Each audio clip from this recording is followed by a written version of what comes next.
Now the issue is that our scholars they are being accused. ان پہ الزام لگایا جا رہا ہے کہ دے فاربڈ us to ask questions. وہ ہمیں کہتے ہیں کہ سوال ووال پوچھا کرو نہیں، جو ہم نے بتایا چھپ کر کے اس پہ مانو، زیادہ باتیں کرنے کی ضرورت نہیں ہے.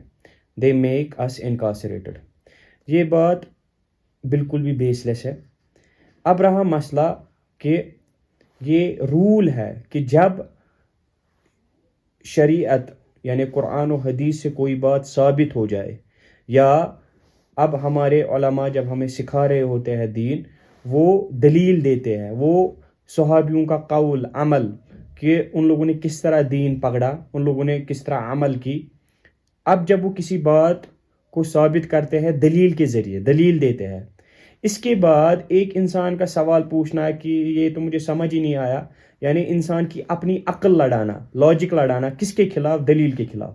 میں عام سرکمسٹانسز میں بات نہیں کر رہا ہوں، میں کہہ رہا ہوں کہ جب علماء دلیل سے کوئی کسی بات کو ثابت کرے اور اس پہ ہمیں یہ بتائے کہ صحابوں نے اس طرح پکڑا اور ان لوگوں نے اس طرح سمجھا، اس کے بعد ہم کہیں گے لاجک لگائیں گے، یہ صحیح بات نہیں ہے. رہا مسئلہ اس کی شرعی دلیل کیا ہے کہ ہمیں دین میں اپنی عقل لڑانی چاہیے نہیں، جب دلیل سے کوئی بات ثابت ہو ہمیں چھپ کر کے اس پہ ایمان لانا چاہیے اور عمل کرنی چاہیے.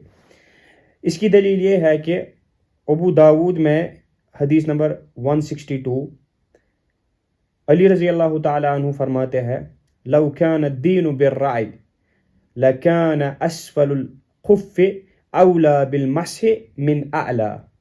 کہتے ہیں کہ اگر کہ دین کی بنیاد اگر عقل پہ ہوتی، انٹلیکچول پہ ہوتی، تو ہمیں جب ہم مسح کرتے ہیں ہمیں عقل کہتی ہے کہ مسح نیچے سے کرنا چاہیے، کیونکہ ہم چلتے نیچے سے ہے، مگر ہمیں رسول اللہ صلی اللہ علیہ وسلم نے حکم دیا کہ مسح کہاں سے کرنا چاہیے؟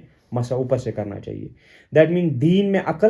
اب کوئی بندہ آگے سوال کرے گا کہ چلتے تو نیچے سے ہے، نہیں، دین نے بولا ہم عمل کریں گے، کیونکہ دین کے کافی سارے مسائل ہیں جو ہمارے عقل کو سمجھاتے، مگر اگر یہ بات ایک بار ثابت ہو گئی کہ یہ قرآن و سنت سے ہے اور صحابوں نے اسی طرح سمجھا، اسی طرح عمل کیا، اس کے بعد سوال کرنا صحیح، کیونکہ اس میں خیر ہوگا، اور وہ خیر چاہے ہمیں ظاہری طور پہ دکھے یا نہ دکھے.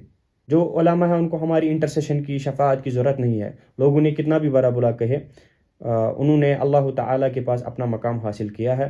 ہم دعا کریں گے کہ جو ہمارے علماء کرام ہیں جو فوت ہو چکے ہیں، اللہ تعالیٰ ان کے درجات بلند کرے، اور جو باحیات ہے اللہ تعالیٰ ان کو اپنی حفاظت میں رکھے.